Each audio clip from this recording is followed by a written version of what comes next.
In this lesson, we're going to learn about how to use conditional statements in JavaScript. And what a better way to do it is for your passwords.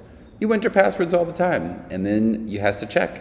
If you got it right, let you into the website on your account. If you didn't get it right, don't let the person into the website. So this is a great use of conditionals, which is just an if-then statement, okay? So without further ado, let me just kind of like walk you through what the site is right here. You'll see that this is website called Password Hacker.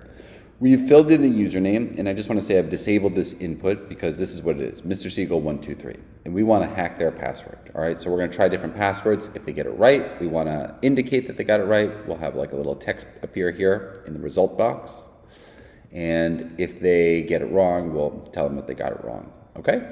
Because usually you don't want to have them get it wrong and nothing happen. It's called silent failure. It's annoying to users. We don't want that.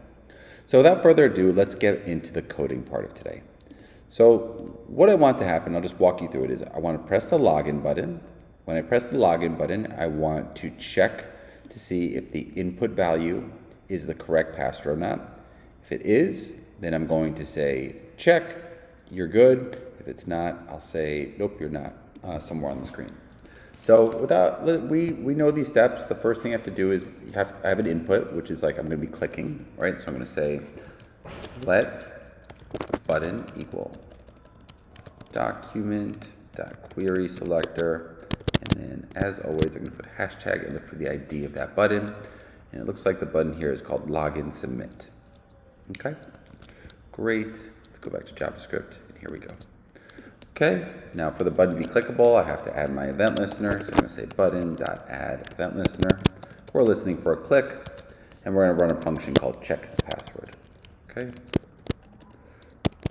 perfect. Now we're going to create the function, right? So we're going to say function check password. And we're going to first start by getting the value of the input. So I'll say let input value, or let's say password, it's a better variable name, equals document.query selector, right? And we're going to get the value of that input now, so we can check it. So the input is the password right here, and I'm going to do it right here. All right, now I'm going to go back to here, and that's the ID. Perfect. So I now have the value of the password, okay? Now all I have to do is check to see if it's right or not. So I'll say if password is equal to, and notice how I use two equal signs. That's to check to see if they're the same. One equal sign is an assignment, meaning I want this to equal that. Two equal signs is, are these two things the same? Equals I love cats. Then let's just console log correct. Okay, and let's see if this works. So, I can't, line 10. Oh, I see what happened here. Look at this, that's a class. I think I did that as a head fake, but let's make that an ID, just so that doesn't happen. All right, great.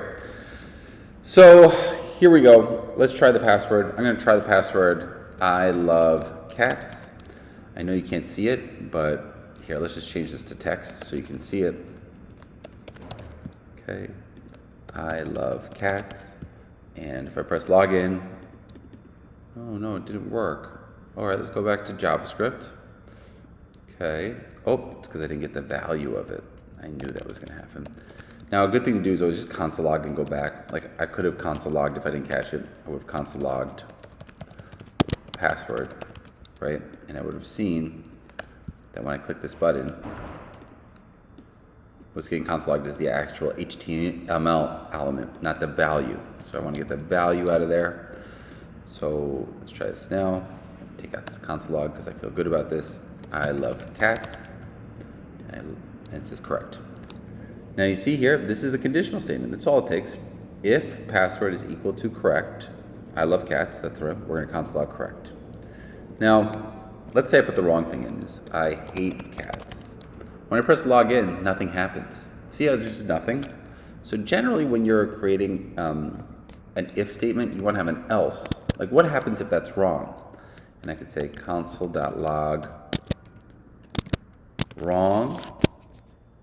And now I could say this. So now if I put I hate cats, see how it says wrong? If I put it's still wrong, but if I put I love cats, correct. Now, if we really want to be fancy, there's something called an if-else statement, where you could say, this is like something else to check. So I'm going to say if else, that's one word. No, if else. I could say, oh, else if. Not bad. Else if. Password is equal to, and let's say they spell it I love cat, right? It's close. We could say here, console.log close, one letter off. So now it's checking three things. If it's I love cats, it'll say correct. It'll check that first. Then it'll check, let's check I love cat to see if they're close. And then all other situations, we'll just say wrong. So let's try this now. I love cats, correct. I love cat, close, on one letter off. And then anything else will just go to wrong. And that's it. Those are our conditional statements. Now, obviously, this is a little bit boring because it's just console logging. You usually want to show the user what's happening. So what I'm going to do is actually show the user like something on the screen. So here's what we're going to do. I'm going to say let results box equal document query selector hashtag results. Okay. See, that's the ID there where I'm going to put it. Okay. And then I could do this. Result box. Oh, let's put it over here. Result box dot inner HTML equals correct. Okay. I'm just going to do this. Close, but one letter off. And then we could do result box dot inner HTML. Wrong. All right, let's show the users what's up. I love cats. Or, well, it can't be capitalized. I love cats. Correct. I love cat. Close, but one letter off. And then something random. And now I'm showing to the user. And just to show you one last thing, let's say I wanted to show, do something interesting, where like maybe I show a picture. Yeah, let's just embed a YouTube link just for fun. Cats. Okay, let's embed this cat video. The way you can embed a video is you just go share. There's an embed link. I'm gonna copy that. And then what I could do here is say result box dot inner HTML equals plus equals, because I'm gonna add correct plus this. Oh, we gotta do backticks so nothing interferes. And check this out. I love cats. Check what it says correct, and I get the cat video there, right? Because this plus equal means add that to the what's already there. If I just do equals, it will replace the correct. So check it out.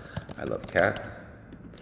See how it replaces correct? Because at first I said to correct, and then I overwrite it with this. But if I add plus equals, that means like add that to it. So we can do this 2 more times as well. I always like using the Jurassic Park thing. Let's see, Jurassic Park screen. Let's see if I can get that. Yeah, that's the one. Access main program. Okay, copy that. Here we go. Let's put this in this iframe. Put this in this iframe as well. Is that this same one as before? Nope, it's different. Okay, so now I can put something wrong in. And program created. Magic word.